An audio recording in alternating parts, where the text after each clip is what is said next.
రకాలు. So very important sir. మనం sports injuries ఉన్నాం. స్పోర్ట్స్ ఇంజరీస్ వచ్చేసరికి types. Sports injuries types. So క్రీడా గాయాలు ముఖ్యంగా 2 రకాలు. There are 2 types of sports injuries. So first one acute sports injury, second one chronic sports injury. Acute or acute. Acute sports injury. Second one is chronic sports injury or chronic sports injury. So very important sir. Acute sports injury, chronic sports injury. Chronic sports injury ne overuse injury antaru. Chronic sports injury ne overuse injury antaru. So దీని బట్టి మీరు చెప్పండి sir. Sports injuries ఎన్ని రకాలు? 2 రకాలు. Right. పలకండి. First one acute sports injury, second one chronic sports injury. Acute sports injury అంటే ఏంటి, chronic sports injury అంటే ఏంటి, డిఫరెన్స్ వస్తుంది. Acute sports injury means it is a sudden trauma. It is a sudden trauma or it is caused by the sudden trauma. It is caused by the sudden trauma. అకస్మాత్తుగా హఠాత్తుగా అప్పటికప్పుడు జరిగినటువంటి ప్రమాదం వల్ల లేక అప్పటికప్పుడు ఏర్పడినటువంటి గాయాన్ని మనం ఏమంటాము, యాక్యూట్ ఇంజరీ అంటాము. Nothing but it is a short period. It is a short period. ఇది తక్కువ సమయం మాత్రమే ఉంటుంది. అంటే సింపుల్ గా ఇప్పుడు మీరు గేమ్ ఆడుతున్నారు, ఈవెంట్ చేస్తున్నప్పుడు వెంటనే నీకు గాయమైంది అనుకోండి, ఏర్పడిన వెంటనే అంటే గాయమైన వెంటనే దాన్ని యాక్యూట్ ఇంజరీ అంటారు. ఏ గాయమైనా కానివ్వండి, అది ఎంత పెద్ద గాయమైనా కానివ్వండి, ఇప్పుడు ఏర్పడింది, ఇప్పుడు మనం దాని గురించి డిస్క్రైబ్ చేయాలనుకున్నప్పుడు ఏర్పడినప్పుడు గాయాన్ని తక్కువ సమయంలో తక్కువ కాలంలో, అది ఆ రోజు కావచ్చు, మరుసటి రోజు కావచ్చు, ఒక వారం కావచ్చు, ఒక నెల కావచ్చు, ఈ కాలంలో మనం కానీ ఆ గాయాన్ని కానీ గురించి మాట్లాడాలనుకుంటే ఆ తక్కువ సమయంలో జరిగినటువంటి గాయాన్ని మనం యాక్యూట్ ఇంజరీ అంటాము. సో అప్పుడు ప్రమాదం వల్ల ఆడుతున్నప్పుడు జరిగినటువంటి ప్రమాదాన్ని లేక గాయాన్ని మనం యాక్యూట్ ఇంజరీ అంటాము. So acute means short period. ఏదైతే తక్కువ సమయంలో మాట్లాడుతున్నామో అటువంటి అంశాన్ని మనం యాక్యూట్స్ అంటాము. దీనికి ఆపోజిట్ క్రానిక్ అన్నమాట. అంటే చూడండి sir, it is a series of chronic injury means it is a series of small injuries. It is a series of small injuries. So clarity sir, chronic injury means series of small injuries. అంటే చిన్న చిన్న గాయాల యొక్క సమూహాలనే chronic injury అంటారు. Right. ఒకసారి series of small injuries పలకాలి. Series of small injuries, చిన్న చిన్న గాయాల యొక్క సమూహాల మొత్తాన్ని క్రానిక్ ఇంజరీ అంటారు. అంటే అది ఒక ఇంజరీ అనుకోమాకండి. విషయం ఏంటంటే ఇప్పుడు మనం ఆడుతూ ఉన్నప్పుడు గాయం ఏర్పడింది, అప్పుడు మనం దాని గురించి మాట్లాడితే యాక్యూట్ ఇంజరీ అంటాము. అయితే ఆ గాయాన్ని పూర్తిగా తగ్గించకుండానే మనం ఏంటంటే ఒక రెమెడీ వాడతాము, పెయిన్ రిలీఫ్ ఇస్తుంది. పెయిన్ రిలీఫ్ ఇచ్చినాక దాన్ని పట్టించుకోకుండా ఏం చేస్తుంటే అలానే మనం ప్రాక్టీస్ కంటిన్యూ చేస్తూ ఉంటాం. ప్రాక్టీస్ కంటిన్యూ చేయంగా ఏమవుతుందంటే పెయిన్ తక్కువగానే ఉండొచ్చు, లైట్గా ఉన్నప్పుడు దాన్ని పట్టించుకోకుండా ఆ పెయిన్ భరిస్తూనే కొన్ని నెలల పాటు, కొన్ని సంవత్సరాల పాటు అలానే కంటిన్యూ చేస్తూ ఉంటాం. ఆ విధంగా ఒక్క గాయమే కాకుండా ఇలాంటి చిన్న చిన్న గాయాలన్నీ వదిలేస్తాం. ఈ చిన్న చిన్న గాయాలన్నీ కలిసి ఒకదాన్ని కలిసిపోయి లాంగ్ టర్మ్ ఒక కొన్ని ఇయర్స్ అయిన తర్వాత అది బయటపడుతూ ఉంటాయి అనమాట. ఆ విధంగా చిన్న చిన్న గాయాల సమూహాల మొత్తాన్ని మనం ఏమంటాము, క్రానిక్ ఇంజరీ. అది బట్ దీర్ఘకాలికంగా ఉన్నటువంటి గాయాలను మనం క్రానిక్ ఇంజరీ అంటాం. సింపుల్గా ఏదైనా గాయం ఏర్పడినప్పుడు దాన్ని పూర్తిగా నయం చేస్తే అది యాక్టివ్గా ఆగిపోతుంది. కానీ దాన్ని నయం చేయకుండానే మనం దాన్ని ఓవర్ యూస్ తగ్గించకుండానే మన పదే రిపీటెడ్గా మనం గేమ్స్లో దాన్ని పట్టించుకోకుండా అలానే ఆడుతూ ఉంటాం. మనం ఓవర్ యూజ్ చేయడం, ఆ గాయాన్ని ఓవర్ యూజ్ చేస్తున్నాము, ఎక్కువ కాలం కూడా దాన్ని అలానే ఉంచుతున్నాము. ఈ విధంగా చిన్న చిన్న గాయాలన్నీ కలిసి దీర్ఘకాలికంగా ఒక టైం వచ్చిన తర్వాత పూర్తిగా సివియర్గా మారి అసలు పూర్తిగా మనం గేమ్ ఆడకుండా కూడా చేసేటువంటి ప్రమాదం ఉంటుంది.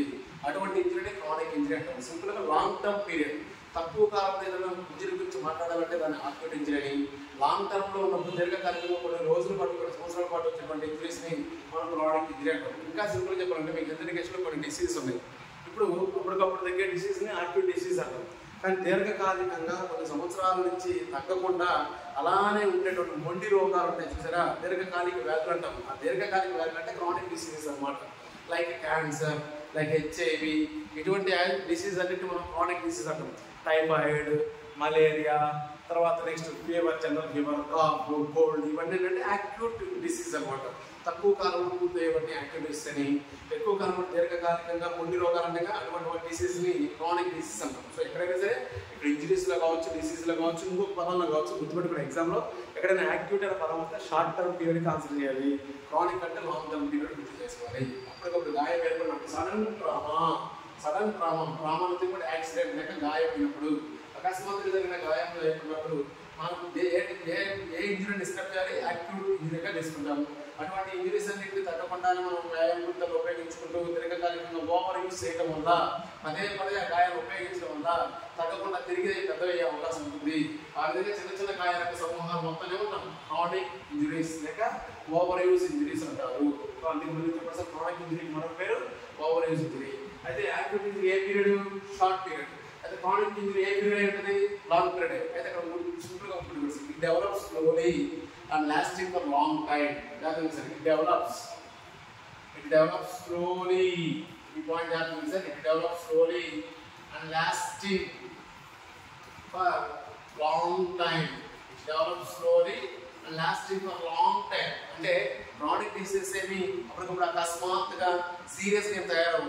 డెవలప్ స్లోలీ, దాని యొక్క తీవ్రతను నెమ్మదిగా పెంచుకుంటూ పోయి ఒక పీక్స్ టైం వచ్చిన తర్వాత ఆటోమేటిక్గా దానికి సివియారిటీ మొత్తం ఒకేసారి బయట చూపిస్తుంది. వన్స్ క్రానిక్ ఇంజరీ అయిన తర్వాత అది వెంటనే తగ్గదు, దీర్ఘకాలికంగా ముడి రోగంగా అలానే ఉండిపోతుంది. అందుకే ఇట్ డెవలప్స్ లో ఇది నెమ్మదిగా అభివృద్ధి చెందుతుంది. కానీ ఎక్కువ కాలం పాటు ఉన్నటువంటి ఇంజరీని మనం క్రానిక్ ఇంజరీ అంటారు. సో అందుకే పాయింట్ బాగుంటుంది సార్. క్రానిక్ ఇంజరీ అనేది అప్పటికప్పుడు అకస్మాత్తుగా రాదు, నెమ్మదిగా పెరుగుతూ పోతుంది. అందుకే it develops slowly and lasting for long time. ఎందుకంటే it develops slowly and lasting for long time. అందుకే ఇది షార్ట్ పీరియడ్, అది long period. And long period ఈ విధంగా కంప్లీట్ గా చదువుతుంది. అండ్ ఇది యాక్యూట్ ఇంజరీకి క్రానిక్ ఇంజరీకి ఉన్నటువంటి మెయిన్ డిఫరెన్స్ అవుతుంది. అలాగే ఎగ్జాంపుల్ ఇచ్చారు సార్. ఇక్కడ ఏమని ఇచ్చారంటే క్రానిక్ ఇంజరీలో ఎక్కువగా మనకి ఈ ఎగ్జాంపుల్ ఇచ్చాడు సార్. లిటిల్ లీగ్ ఎల్బో ఇచ్చాడు. Little league elbow. Little league elbow is the most common overuse injury in young throwers. ఎవరైతే యంగ్ థ్రోయర్స్ ఉన్నారో, అంటే ఎవరైతే యువకులు ఎక్కువగా థ్రోస్ చేస్తున్నారో అటువంటి థ్రోస్ చేసినటువంటి యువకుల్లో యంగ్ థ్రోయర్స్ లో ఎక్కువగా వచ్చినటువంటి ఓవర్ యూజ్ ఇంజరీ పేరు ఏంటంటే లిటిల్ లీగ్ ఎల్బో. మనకంటే little league elbow is the most common over use injury in young throwers. Young throwers లో వచ్చినటువంటి ఓవర్ యూజ్ ఇంజరీకి ఎగ్జాంపుల్ చెప్పన్నప్పుడు లిటిల్ లీగ్ ఎల్బో చెప్పండి. అలాగే ఓవర్ యూజ్ ఇంజరీస్ శరీరంలో ఎక్కువ ఎక్కడ ఏర్పడతాయి అంటే knees and heel. So over use injuries ఎక్కువగా నీస్ మోకాలు మరియు కింద మడిబల దగ్గర మరియు యాంకిల్ దగ్గర ఎక్కువగా ఓవర్ యూజ్ ఇంజరీస్ జరిగే అవకాశం ఉంటుంది. ఎగ్జాంపుల్ గా గుర్తుపెట్టుకోండి, యంగ్ థ్రోయర్స్ లో వచ్చేటువంటి most common over use injury ఏది? తప్పడం ఒకసారి లిటిల్ లీగ్ ఎల్బో. మనకు నిన్నే లిటిల్ లీగ్ ఎల్బో. అయితే ఓవర్ యూజ్ ఇంజరీస్ ఎక్కువగా శరీరంలో ఏ భాగాలు ఏర్పడతాయి? నీస్ అండ్ నెక్స్ట్ ఇంకోటి అండ్ యాంకిల్ హీల్స్, మడిబల్లోను మరియు మోకాళ్ళలో ఎక్కువగా ఓవర్ యూజ్ ఇంజరీస్ ఎక్కువ ఏర్పడతాయి. ఇది టైప్స్ ఆఫ్ స్పోర్ట్స్ ఇంజరీస్, క్రీడా గాయాలు రకాలు.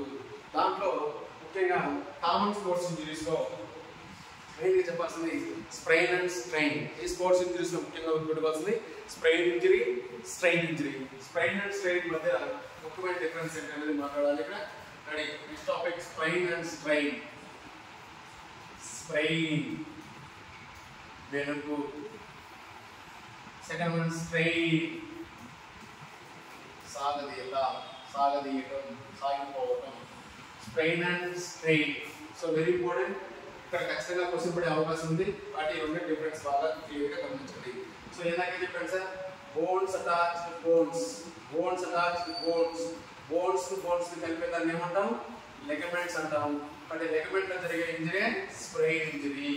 So sprain is a ligament injury. And strain అంటే bones attached to muscles. Bones attached to muscles is called tendon. So the tendon injury is called as a strain. So simply we have also first point, sprain ante injury, ligament injury, strain ante tendon injury. So ee rendu padalu machipoddu, ee rendu padalu kuda teliyakunda asalu manam specification asalu parigram kati clear ga karesi ee rendu basics ana neluchukondi. Ligament injury ni antam sprain, tendon injury ni antam strain antaru. Right? అయితే ఎప్పుడైతే సరే మన కీళ్ళలో joints లో జరిగినప్పుడు మాత్రమే sprain వస్తుంది. Muscles లో దాని అనుకున్నటువంటి టెండాన్ లో జరిగినప్పుడు ఏమొస్తుంది? స్ట్రెయిన్ వస్తుంది. ఫర్ ఎగ్జాంపుల్ జాయింట్ లో ఇంజరీ జరిగింది, లెగమెంట్ ఇంజరీ జరిగింది, అప్పుడు సిమ్టమ్స్ ఏంటి? సిమ్టమ్స్ అంటే లక్షణాలు. సిమ్టమ్స్ స్ప్రెయిన్ జరిగింది సార్, పెరిగినప్పుడు లక్షణాలు మీకు తెలుసుగా. సో పెరిగినటువంటి ఏంటి? పెయిన్ వస్తుంది. సో ముందు స్ప్రెయిన్ జరిగితే ఫస్ట్ జనరల్ పాయింట్ చెప్తాను సార్, పెయిన్ వస్తుంది. అలాగే బ్రూయిష్ అంటే వాపు వస్తుంది. స్ప్రెయిన్ ముందు పెయిన్ వస్తుంది, తర్వాత వాపు వస్తుంది, దాని నుంచి ఇన్ఫ్లమేషన్. సో ముందు పెయిన్ రావడం, అక్కడ మళ్ళీ రక్తస్రావం జరగడం, ఇన్ఫ్లమేషన్ బాగా వాపు రావడం, ఇవన్నీ జనరల్గా జరిగేవి. Pain, bruise and next inflammation. అలాగే joint instability. So instability movements అంటే కదలికల్లో మార్పు రావడం. సో జాయింట్లో ఇంజరీ జరిగింది కనుక అంతకుముందు ఉన్నటువంటి జాయింట్ మూమెంట్స్ ఆ కీలలో ఏ విధంగా అయితే కదలికలు ఉన్నాయో అలానే కదలికలు జరుగుతాయి. ఇంజరీ జరిగితే జరగవు కదా, ఎంతో కొంత కదలికలో మార్పు వస్తుంది కాబట్టి దాన్ని ఇన్స్టెబిలిటీ ఆఫ్ మూమెంట్స్ లేక జాయింట్ ఇన్స్టెబిలిటీ అన్నాం. జాయింట్లో జరిగింది కానీ జాయింట్ ఇన్స్టెబిలిటీ. పెయిన్ వస్తుంది, అలాగే రక్తస్రావం జరుగుతుంది, కొంచెం బ్రూయిష్, అలాగే లోపల ఇన్ఫ్లమేషన్ జరుగుతుంది అని జనరల్గా అడిగే అవకాశం కూడా చెప్తున్నాను. అలాగే స్ట్రెయిన్ ఎక్కడ జరుగుతుంది, టెండాన్స్ లేక మజిల్స్లో జరుగుతుంది. ఇక్కడ కూడా అంతే, ఇక్కడ స్ట్రెయిన్ జరిగినా కూడా ఫస్ట్ ఏం వస్తుంది, కామన్గా పెయిన్ వస్తుంది. అయితే మజిల్లో కాబట్టి మజిల్ రిలేటెడ్గా మాట్లాడతాం. మజిల్ క్రాంప్స్ వచ్చే అవకాశం ఉంటుంది. మజిల్లో జరుగుతుంది కాబట్టి స్ట్రెయిన్ జరగడం వల్ల మజిల్ కాబట్టి మజిల్ సంబంధించి రాయండి. ఇక్కడ పెయిన్ కామన్. ఇక్కడ గుర్తుపెట్టుకోవడం కోసం టెండాన్స్ లేక స్ట్రెయిన్ ఇంజరీ అనేది మజిల్లో జరుగుతుంది కాబట్టి మజిల్ రిలేటెడ్గా మజిల్ క్రాంప్స్ అని, అదేవిధంగా మజిల్ స్పాజమ్స్ ఏర్పడతాయి. Muscle cramps, muscle spasms and next muscle soreness ఇవన్నీ జరిగేటువంటి అవకాశం ఉంటుంది. మజిల్ రిలేటెడ్ చెప్పండి సార్. మజిల్ కాబట్టి మజిల్ క్రాంప్స్ కానీ, మజిల్ స్పాజమ్స్ కానీ, మజిల్ సోర్నెస్ కానీ జరిగే అవకాశం ఉంటుంది. అందులో భాగంగా కామన్గా ఇక్కడ కూడా అగైన్ స్వెల్లింగ్ వస్తుంది. స్ట్రెయిన్ జరిగినా కూడా ఏమొస్తుంది, స్వెల్లింగ్ వస్తుంది.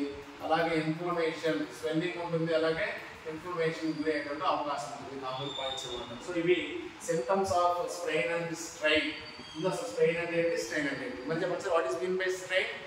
స్ట్రెయిన్ ఏ injury, ligament injury. Strain tendon injury. So మళ్ళీ పద్ధతి ప్రకారం చెప్పండి సార్. టెండాన్లో టీ ఉంటుంది, స్ట్రెయిన్లో టీ ఉంటుంది. టీ ఉన్న చోట టెండాన్ ఇంజరీ అంటాం, స్ట్రెయిన్ అంటాం. ఆటోమేటిక్గా లిగమెంట్ ఇంజరీ అని చెప్పాలి, స్ట్రెయిన్ చెప్పాల్సి ఉంటుంది. సింటమ్స్ కూడా చెప్పాలి. నెక్స్ట్ వచ్చేసరికి టైప్స్ ఆఫ్ స్ట్రెయిన్. అగైన్ మళ్ళీ ఈ స్ట్రెయిన్ వల్ల 3 రకాలు ఉంటుంది. ఈ స్ట్రెయిన్ అగైన్ మళ్ళీ 3 రకాలు ఉంటుంది. స్ట్రెయిన్ 3 రకాలు, స్ట్రెయిన్ 3 రకాలు ఉంటుంది. ఇప్పుడు మీరు చెప్పండి, స్ట్రెయిన్ అంటే ఇంజరీ, లిగమెంట్ ఇంజరీ. అయితే లిగమెంట్లో జరిగే ఇంజరీ యొక్క తీవ్రతను బట్టి, లిగమెంట్లో ఇంజరీ ఏ విధంగా జరిగిందాన్ని బట్టి లిగమెంట్ ఇంజరీ లేక స్ట్రెయిన్ ఇంజరీ మళ్ళీ ఎన్ని రకాలు, 3 రకాలు. అక్కడ స్ట్రెయిన్ అంటే టెండాన్ ఇంజరీ జరగాలి, టెండాన్కి మజిల్కి ఇంజరీ జరగాలి. ఆ టెండాన్ లేక మజిల్లో జరిగిన ఇంజరీని బేస్ చేసుకొని మళ్ళీ స్ట్రెయిన్ ఎన్ని రకాలు, 3 రకాలు. అందులో భాగంగా ఫస్ట్ వన్ మైల్డ్ స్ట్రెయిన్. అలాగే sir mild strain. Second one moderate strain. పలకాలి, మోడరేట్ స్ట్రెయిన్. మూడవది సివియర్ స్ట్రెయిన్. పలకండి. First one mild strain. పలకాలి. First one mild strain, second one moderate strain. Ready. Third one severe strain. In the same manner strain కూడా చెప్పండి. మరి same అదే point. First one mild strain. Strain కదా, strain. రెండోది చెప్పండి, చెప్పాలి నువ్వే. రెండవది మోడరేట్ స్ట్రెయిన్. మూడోది చెప్పండి సివియర్ స్ట్రెయిన్. అంటే అక్కడ లిగమెంట్లో ఇంజరీ ఏ తీవ్రతలో జరిగిందాన్ని బట్టి, ఇక్కడ టెండాన్లో ఇంజరీ ఏ తీవ్రతలో జరిగిందాన్ని బేస్ చేసుకొని స్ట్రెయిన్ ఇంజరీ ఎన్ని రకాలు, 3 రకాలు. స్ట్రెయిన్ ఇంజరీ 3 రకాలు. పేరు చూస్తే మీకు అర్థమైపోతుంది అన్నమాట. సో అయితే ఆ డిఫరెన్స్ ఏంటనేది నేను చెప్తాను, ఒకసారి చూడండి సార్. స్ట్రెయిన్ ఇంజరీ అంటే ఏంటి ఒకసారి. ఈ స్ట్రెయిన్ దాంట్లో మైల్డ్, మోడరేట్, సివియర్. సో వినండి సార్. ఫస్ట్ పాయింట్ మైల్డ్ అంటే ఇక్కడ లిగమెంట్ ఇంజరీ జరగాలి. 3 లిగమెంట్. ఇది తేడా ఏంటి, only here the ligament is stretched. ఇక్కడ కేవలం లిగమెంట్ ఏదైతే ఉందో ఆ లిగమెంట్ కేవలం సాగుతుంది. ఫర్ ఎగ్జాంపుల్ ఇక్కడ ఏముంది, బోన్ ఉంది, ఇక్కడ ఏముంది, బోన్ ఉంది. సో ఈ రెండింటి దగ్గర ఎవరు ఇక్కడ లిగమెంట్. సో ఆ లిగమెంట్ ఏదైతే ఉందో ఆ లిగమెంట్ ఏమవుతుందంటే ఉన్న స్థానం నుంచి జస్ట్ కొంచెం సాగుతుంటే, సాగడం మాత్రమే జరుగుతుంది. ఎటువంటి దాంట్లో తెగిపోవడం అనేది జరగదు. జస్ట్ ఉన్న లిగమెంట్ ఈ దారం ఏదైతే ఉందో ఈ దారం ఏమిటంటే ఉన్న స్థానం నుంచి ఎంతో కొంత సాగుతుంది అంతే మాత్రమే. So only stretching of the ligament. ఇక్కడ ఎటువంటి టీరింగ్, ఎటువంటి చీలిక అనేది ఉండదు. ఓన్లీ స్ట్రెచ్చింగ్ మాత్రమే జరిగింది. సో అందుకనే లిగమెంట్ ఈజ్ స్ట్రెచ్డ్ లేదా stretching of ligament. Is called mild strain. Mild అంటే తక్కువగా కాబట్టి దాని అర్థం ప్రకారం మైల్డ్ అంటే చాలా తక్కువ, మోడరేట్ అంటే మాధ్యమికంగా, సివియర్ అంటే బాగా సివియర్ అయినట్టు బాగా తీవ్రంగా జరిగినట్టు అనమాట.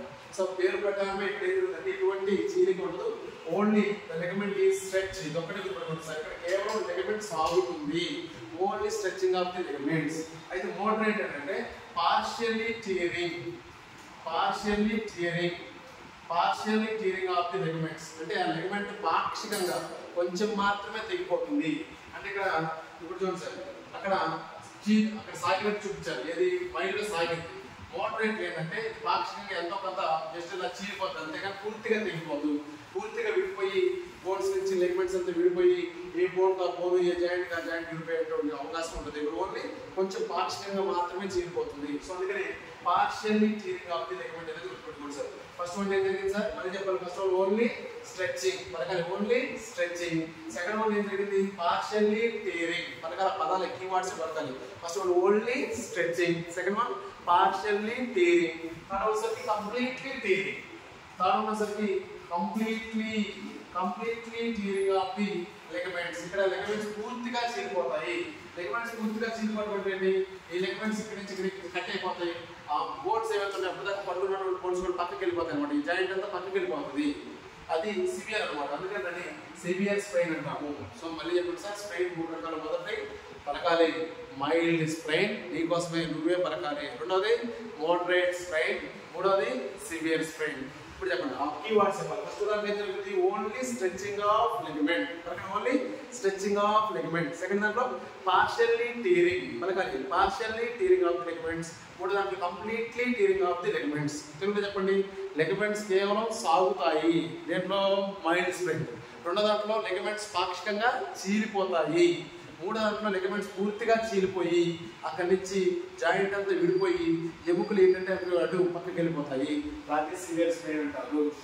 అందులో భాగంగా ఈ విధంగా డైరెక్ట్ గా మైల్డ్ అంటే ఏంటి, మోడరేట్ అంటే ఏంటి అని అడిగి ఇంకేమనవచ్చు, ఇక్కడ ఇంకో క్వశ్చన్ నాకు అవకాశం ఉంది. ఏంటి అవకాశం అంటే, ఇప్పుడు మైల్డ్ స్ప్రెయిన్ జరిగినప్పుడు అక్కడ జాయింట్ యొక్క మూవ్మెంట్ లో ప్రాబ్లం ఉంటుందా ఉండదా, మోడరేట్ గా జరిగినప్పుడు ఎటువంటి ప్రాబ్లం ఉంటుంది, సివియర్ జరిగినప్పుడు ఎలా ఉంటుంది అంటే మీరు చదివేటప్పుడు ఎలా చదువుతారంటే 3 డెఫినేషన్స్ అయిపోయిన తర్వాత ఇప్పుడు ఇక్కడ రండి, మళ్ళీ మైల్డ్ స్ప్రెయిన్ జరిగితే ఏం జరిగింది ఈ నువ్వు నేర్చుకోసంటే చెప్పండి. ఇక్కడ జాయింట్ ఫంక్షనింగ్ లో లాస్ ఉంటుందా ఉండదా, అంటే కీళ్ళ యొక్క పనితీరులో జరిగింది కాబట్టి కీళ్ళ యొక్క పనితీరులో మార్పు ఉంటుందా ఉండదా.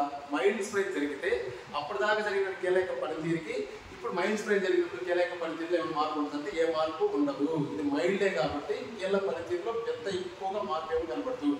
అందుకే ఇక్కడ ఏం చెప్పుకుంటే there is no joint crossing,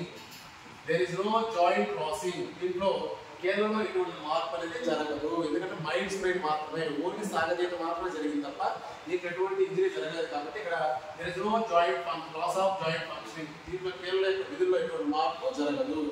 అయితే రెండో దాంట్లో మోడరేట్ ఏమైంది, మనకి ఇక్కడ కీళ్ళలో కొంచెం పార్షియల్ టీరింగ్ వచ్చింది కాబట్టి అక్కడ ఏం జరుగుతుంది.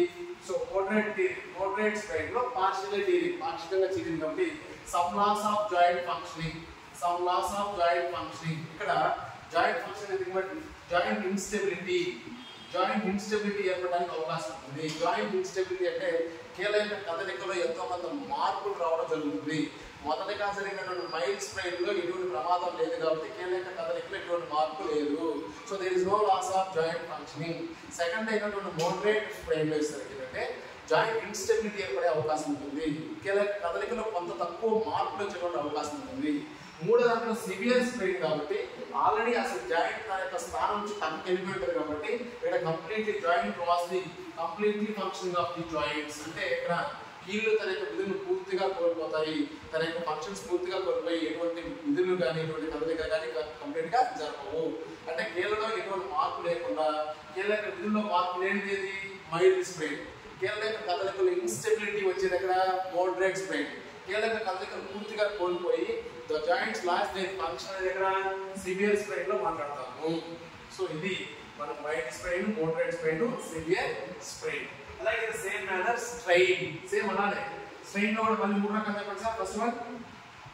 ఫస్ట్ వన్ చెప్పాలి mild strain, second one moderate strain, third one severe strain. ఇక్కడ కూడా సేమ్ ఉంటాయి సార్. మైల్డ్ అంటే ఇక్కడ ఇక్కడ లిగమెంట్ ఏమైంది స్ట్రెచ్ అయింది, లిగమెంట్ ఏమైంది స్ట్రెచ్ అయింది. ఇక్కడ ఎవరు స్ట్రెచ్ అవుతారు టెండాన్స్ అవుతారు. లిగమెంట్ స్ట్రెచ్ అయింది, ఇక్కడ ఎవరు అవుతారు టెండాన్. ఓన్లీ ఇక్కడ స్ట్రెచింగ్ ఆఫ్ టెండాన్స్. ఇక్కడ స్ట్రెచింగ్ ఆఫ్ లిగమెంట్ అని ఏ విధంగా రాశారు, ఇక్కడ స్ట్రెచింగ్ ఆఫ్ లిగమెంట్ రాశారు, ఇక్కడ స్ట్రెచింగ్ ఆఫ్ టెండాన్ అంతే. అంటే ఇక్కడ ఏమైంది టెండాన్ కేవలం సాగుతుంది, ఆ టెండాన్లో ఎటువంటి చీలికలు ఉండవు, టెండాన్ తెగిపోదు, జస్ట్ కేవలం టెండాన్ సాగుతుంది మాత్రమే. ఓకే, ఇక్కడ స్ట్రెచింగ్ ఆఫ్ ది టెండాన్స్ లేక pulling of the tendons, stretching లేక పుల్లింగ్ ఆఫ్ టెండాన్స్. టెండాన్స్ అంటే వైపు లాగినట్లుగా ఉండటం కానీ లేదా జస్ట్ ఉండాల్సిన సాగదాసనం కన్నా కొంచెం సాగితే దాన్ని మైల్డ్ స్ట్రెయిన్ అంటాం. So stretching of tendons. అయితే మోడరేట్ వస్తుంది జాగ్రత్త ఉంటుంది. ఇక్కడ ఏం జరిగింది పార్షియల్లీ టీరింగ్ అయింది, కానీ ఇక్కడ మజిల్ కాబట్టి మైల్డ్ లో మాత్రమే స్ట్రెచింగ్ అవుతుంది. మోడరేట్ వచ్చేసరికి ఓవర్ స్ట్రెచ్ అయిపోతుంది అనమాట. మోడరేట్ కే over stretch, actual over stretch అయితే ఎక్కడ ఉండాలి సివియర్ స్ట్రెయిన్ అనుకుంటాం, కానీ ఇక్కడ సార్ జస్ట్ స్ట్రెచ్ అయితే అది మైల్డ్ స్ట్రెయిన్ అవుతుంది. అలా కాకుండా ఓవర్ స్ట్రెచింగ్ సాగాల్సిన దానికన్నా అధికంగా సాగితే అదే మోడరేట్ స్ట్రెయిన్ అవుతుంది. ఓవర్ స్ట్రెయిన్ లేక పార్షియల్లీ టీరింగ్ రెండు గుర్తుపెట్టుకోవాలి సార్. ఫస్ట్ మైల్డ్ స్ట్రెయిన్ లో ఎటువంటి టీరింగ్ అయితే ఉండదు, ఓన్లీ స్ట్రెచింగ్ ఉంటుంది. రెండు గుర్తుపెట్టుకోండి, only stretching, there is no tearing. రెండో దానికి సరిగ్గా స్ట్రెచింగ్ అంటే ఏ స్ట్రెచింగ్ ఓవర్ స్ట్రెచింగ్ మోడరేట్ అవుతుంది. అదే టీరింగ్ సరిగ్గా అంటే ఓవర్ గా టీరింగ్ అవ్వదు, ఓన్లీ పార్షియల్లీ టీరింగ్ అవుతుంది. తెగటంలో మాత్రం పాక్షికంగానే తిరుగుతుంది, కానీ సాగడంలో మాత్రం ఓవర్ స్ట్రెచింగ్ అవుతుంది, అదే మోడరేట్ స్ట్రెయిన్ అవుతుంది. సో మళ్ళీ సార్ ఇక్కడ స్ట్రెచింగ్ ఆఫ్ టెండన్స్, ఇక్కడ over stretching of tendons. Here there is no tearing of tendons, here partially tearing of tendons. ఇక్కడ టెండన్స్ ఏమి తెగవు, ఇక్కడ పాక్షికంగా తెగుతాయి, ఇక్కడ మోడరేట్. ఇంకా సివియర్ వచ్చేసరికి completely rupture of the tendons. ఆ టెండన్స్ అనేది కంప్లీట్ గా రప్చర్ అయిపోయి మొత్తం నుజ్జుగా అయిపోతాయి అన్నమాట. మొత్తం పూర్తిగా నుజ్జు అయిపోయి వాటి యొక్క కదలిక మొత్తాన్ని కోల్పోతాయి. సో అందుకనే సార్ మైల్డ్ స్ట్రెయిన్ ఏంటంటే stretching of the tendons, second one moderate ఏంటంటే over stretching of the tendons and partially tearing. అలాగే ఇక్కడ వచ్చేసరికి ఏంటంటే కంప్లీట్లీ రప్చర్, పూర్తిగా నుజ్జుగా మారిపోయినట్టుగా క్రషింగ్ ఇంజరీ అంటే కదా, క్రషింగ్ టైప్ లో మొత్తం నుజ్జుగా మారిపోతుంది, దాన్ని సివియర్ స్ట్రెయిన్ అంటారు. అయితే సేమ్ మేనర్ ఇక్కడ మైల్డ్ జరిగినప్పుడు కీలక కదలికల మార్పులు లేవు. అలాగే ఇక్కడ కూడా మైల్డ్ స్ట్రెయిన్ జరిగినప్పుడు there is no loss of muscle function. ఇక్కడ కూడా మైల్డ్ జరిగినప్పుడు కండరం యొక్క విధుల్లో ఎటువంటి మార్పులు ఉండవు. So there is no loss of muscle function. Here it was supposedly some loss of muscle function. Here the muscle lost completely. The muscles will be lost. The completely functions. Muscles will be lost. The complete functions. అంటే mild strain లో same mild strain లాగానే అక్కడ కీళ్ళలో కదలికలు ఏ విధంగా మార్పులు ఉండవు, కీలక విధులు ఎటువంటి మార్పులు ఉండవు, ఇక్కడ కూడా మైల్డ్ స్ట్రెయిన్ లో కూడా కండరం యొక్క కదలికలు ఎటువంటి మార్పులు ఉండవు. అక్కడ మోడరేట్ లో కీళ్ళు కొంత భాగం యొక్క విధులను కోల్పోయి జాయింట్ ఇన్స్టెబిలిటీ ఏ విధంగా అయితే ఏర్పడుతుందో ఇక్కడ కూడా కండరాలు వాటి యొక్క కదలికలు కొంత భాగాన్ని కోల్పోతాయి. అక్కడ సివియర్ లో పూర్తిగా కీళ్ళు పక్కకి వెళ్ళిపోయి కీలక కదలికలు పూర్తిగా మార్పు వచ్చి కీళ్ళలో ఎటువంటి విధులు జరగలేదో అలాగే ఇక్కడ కూడా సివియర్ స్ట్రెయిన్ వచ్చేసరికి కండరాలు ఎటువంటి కదలికలు జరగవు, కండరాలు ఎటువంటి విధులు జరగవు. సేమ్ మేనర్ ఇది మైల్డ్, మోడరేట్, సివియర్. ఇది types of strain and strain. So first one only definition of sprain and strain, second one వచ్చరికి symptoms of sprain and strain, third one వచ్చరికి types of sprain and the strain, then next వచ్చరికి examples of sprain and strain. మన బాడీలో main గా strain ఒక example and strain ఒక రెండు example చెప్తాను ఫ్రెండ్స్. స్ట్రెయిన్ లో ఎగ్జాంపుల్ ఏంటంటే యాంకిల్ స్ప్రెయిన్. మనకి ఇచ్చిన సింబల్స్ ఇక్కడ టెక్స్ట్ బుక్స్ లో యాంకిల్ స్ప్రెయిన్ గురించి ఉంది. ఎక్కడైనా సరే స్ప్రెయిన్ జరగవచ్చు, అది లిగమెంట్ ఇంజరీ అయితే స్ప్రెయిన్ అంటాం. పర్టికులర్ ఇక్కడ మనకి యాంకిల్ స్ప్రెయిన్ అంటే ఏం చెప్తుంది, యాంకిల్ లో ఉండేటువంటి లెగమెంట్స్ లో జరిగే ఇంజరీ యాంకిల్ స్ప్రెయిన్ అంటాం. అలాగే స్ట్రెయిన్ లో సరికి రెండు ఎగ్జాంపుల్స్ ఇచ్చాడు. ఒకటి back strain, second one hamstring strain. Back strain అలాగే హ్యామ్స్ట్రింగ్ స్ట్రెయిన్ అని రెండు స్ట్రెయిన్ ఇవ్వడం జరిగింది. అయితే మీకు తెలుసు స్ప్రెయిన్ అంటే ఏంటి, ఖచ్చితంగా లిగమెంట్ ఇంజరీ. మరి యాంకిల్ స్ప్రెయిన్ అంటే ఏ లిగమెంట్, యాంకిల్ లో ఉన్న లిగమెంట్ జరగాలి. అందులో భాగంగా ఇక్కడ పెట్టాను సార్, ఇక్కడ అడిగే అవకాశం ఉంది. యాంకిల్ లో ఉన్నటువంటి లిగమెంట్ ని మనం ATFL అంటాం. యాంకిల్ లిగమెంట్ ఏమంటాం, ఏటీఎఫ్ఎల్. యాంకిల్లో ఉన్నటువంటి లిగమెంట్ మాత్రమే ఏటీఎఫ్ఎల్ అంటాం. ఏటీఎఫ్ఎల్ నథింగ్ బట్ యాంటీరియర్ పలకండి, యాంటీరియర్ టాలోఫిబులార్, యాంటీరియర్ టాలోఫిబులార్ లిగమెంట్. చూడండి సార్, యాంటీరియర్ టాలోఫిబులార్ లిగమెంట్ అంటే యాంకిల్లో ఉన్నటువంటి ఈ లిగమెంట్. చూడండి ఒకసారి, యాంకిల్ అంటే కరెక్ట్గా మనకు కాఫ్ మసిల్ ఉంది కదా, కింద మడిమ ఉంది కదా, మడిమ దగ్గర మనకి పట్టుకొని చూస్తే యాంకిల్ దగ్గర మనకి ఒక లిగమెంట్ గట్టిగా తగులుతూ ఉంటుంది అనమాట. కాలికేరియస్ బోన్ దగ్గర, ఈ కాలికేరియస్ బోన్ దగ్గర పైన మనకి ఒక లిగమెంట్ ఉంటుంది, దాన్ని యాంటీరియర్ టాలోఫిబులార్ లిగమెంట్ అంటారు. చెప్పండి, ఏటీఎఫ్ఎల్ అంటే యాంటీరియర్ పలకాలి, టాలోఫిబులార్ లిగమెంట్. మరొకసారి, యాంటీరియర్ టాలోఫిబులార్ లిగమెంట్. డైరెక్ట్గా క్వశ్చన్ అయితే ఏటీఎఫ్ఎల్ అనే లిగమెంట్ ఏ భాగంలో ఉంటుందో చెప్తాడు, యాంకిల్. కాబట్టి ఏటీఎఫ్ఎల్ లో జరిగేటువంటి ఇంజరీని యాంకిల్ స్ప్రెయిన్ అంటారు. అయితే మళ్ళీ ఏటీఎఫ్ఎల్ లో జరిగేటువంటి ఇంజరీని 4 degrees లో సూచిస్తారు సార్. మళ్ళీ కొంచెం గట్టి రాశాడు. ఈ ఏటీఎఫ్ఎల్ యాంటీరియర్ టాలోఫిబులార్ లిగమెంట్ లో జరిగే ఇంజరీని దాని యొక్క సివియారిటీని బట్టి ఎన్ని డిగ్రీస్ ఇచ్చారు? 4 degrees. ఒకటి first degree, second degree, third degree and higher degree. 4 రకాలుగా దీని యొక్క సివియారిటీని చూపించడం జరిగింది.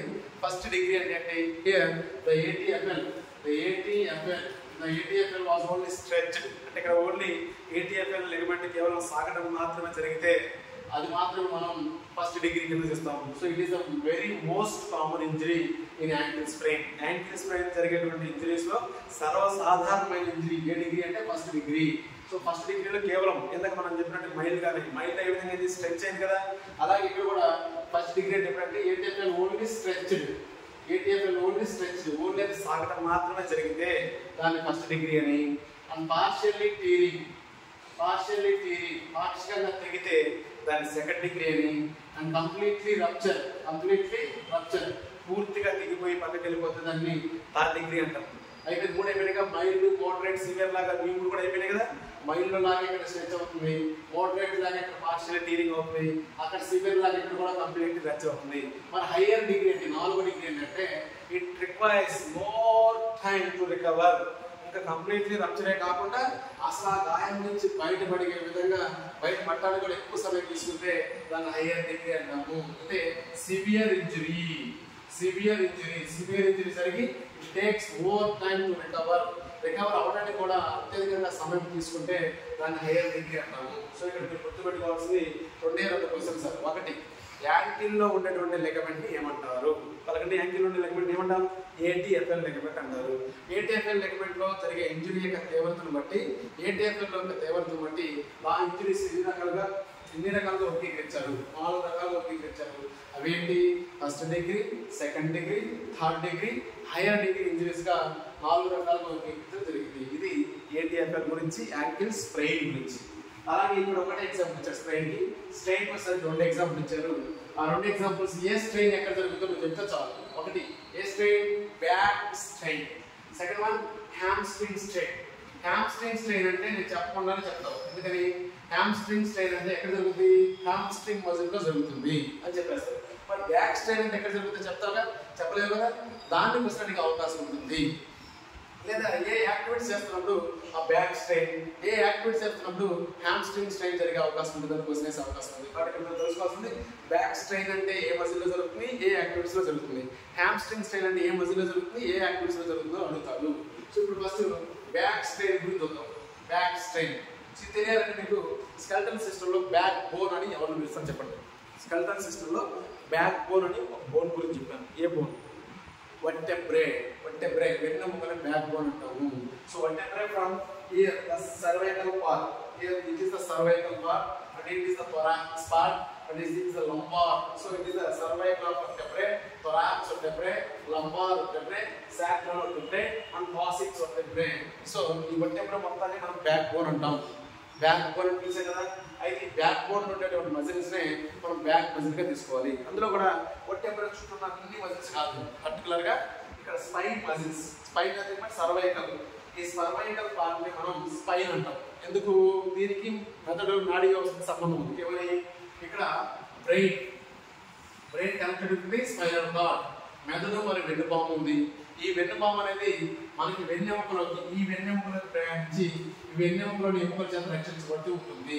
అయితే వెన్నెముక అనేది మెడ నుంచి కింద కాసిక్స్ వరకు వెన్నెముక ఉంటుంది.